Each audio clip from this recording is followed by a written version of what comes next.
Bonjour et bienvenue dans cette nouvelle vidéo. Alors aujourd'hui, je voudrais continuer dans la description d'une catégorie d'actions qui conduit à une augmentation du bien-être. Alors hier, on avait vu ce que j'avais appelé l'entrée dans le menu, donc qui étaient les actions qui étaient liées au plaisir. Et bien aujourd'hui, on passe directement au dessert avec des actions qui concernent plutôt la restauration et le développement du bien-être. Alors c'est quoi ces types d'actions ? Eh bien, on pourrait trouver déjà un type d'action qui va tourner autour de la santé physique. Par exemple, lorsqu'on va travailler sur l'alimentation, ou lorsqu'on va travailler sur des exercices sportifs, donc aller faire simplement du sport. On va avoir une autre partie, un autre type d'action qui va être plus sur restaurer en fait du bien-être.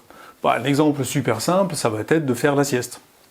Mais on va aussi trouver tout ce qui va toucher la relaxation, et puis d'un point de vue physique, par exemple, certains exercices qui vont permettre de soulager des tensions. Par exemple, ce qui va toucher au mal de dos. Et puis il y a un troisième type d'action encore, qui va plutôt développer le bien-être sur le long terme, et dedans on va mettre par exemple de la méditation, des exercices de pleine conscience, on va trouver par exemple des exercices de yoga. Donc en fait tout ça pour dire que ces exercices, en fait toutes ces actions qui vont développer ou restaurer le bien-être, elles ont un énorme avantage, c'est qu'elles vont avoir un effet long terme. C'est-à-dire lorsque l'action est menée depuis un certain temps, même si elle s'arrête, les effets vont se prolonger pendant un certain temps. Mais il y a aussi un autre aspect, c'est qu'elles ont un effet durable dans le sens que pour atteindre les résultats, finalement il va falloir prendre de nouvelles habitudes, et ces habitudes, lorsqu'elles sont prises, elles vont assurer finalement que les actions sont menées au quotidien, et donc que les bénéfices vont pouvoir s'engranger jour après jour.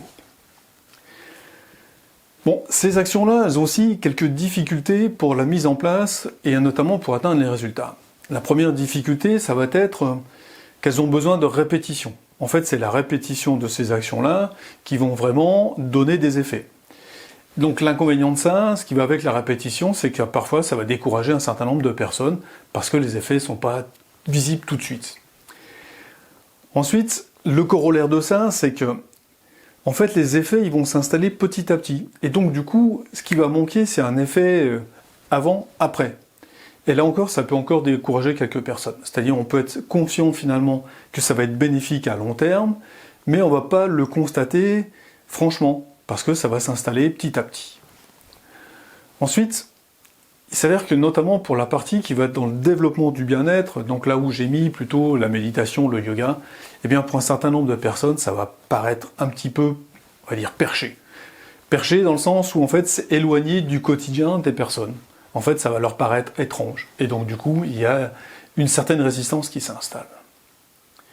Et puis comme pour les actions qui sont liées au plaisir, il y a un risque qui est lié, je dirais, à la disponibilité de participer. Donc un risque de justice organisationnelle qui va être, en fait, est-ce que tous les salariés vont avoir accès, si c'est des séances de yoga, aux séances de yoga, ou si c'est de l'alimentation, est-ce qu'ils vont avoir accès à cette alimentation bio par exemple, ou à la possibilité d'aller faire du sport, on va dire, autour du temps de travail.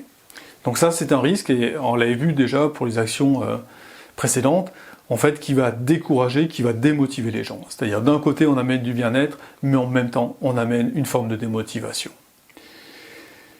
En plus, du même ordre de grandeur, le risque, c'est que ça induise une sorte de clivage, je pense notamment au métier de l'industrie, entre des gens qui sont sur le terrain, en production, et puis des services support, par exemple. Et ça, la notion de clivage, c'est pas très bon en termes de développement du bien-être au niveau de l'entreprise. Par contre, un truc qui est vraiment très intéressant, c'est que les bénéfices de ce genre d'action ne sont plus à démontrer. En fait, il y a suffisamment de recherches qui ont été faites pour valider, une bonne fois pour toutes, que ces actions-là, elles ont un bénéfice sur le bien-être. Alors maintenant, je voudrais simplement vous rappeler que vous êtes les bienvenus de participer au rendez-vous du BAT, donc BAT pour bien-être au travail. Donc les rendez-vous ont pour objet donc d'échanger sur le thème du bien-être. Vous pouvez venir avec vos questions, avec vos suggestions, voire vos coups de colère, etc. Et c'est quelque chose sur lequel on va échanger. Donc je vous rappelle, ça se passe sur Zoom, c'est gratuit, c'est sans inscription. Donc le prochain rendez-vous BAT, eh bien ça sera demain de 11h à midi. Et puis si vous voulez connaître les dates des prochains rendez-vous, ce que je vous invite à faire, c'est simplement d'aller sur la page de Performance 21, donc sur LinkedIn, ou alors d'aller sur mon site internet, donc www.p21.fr.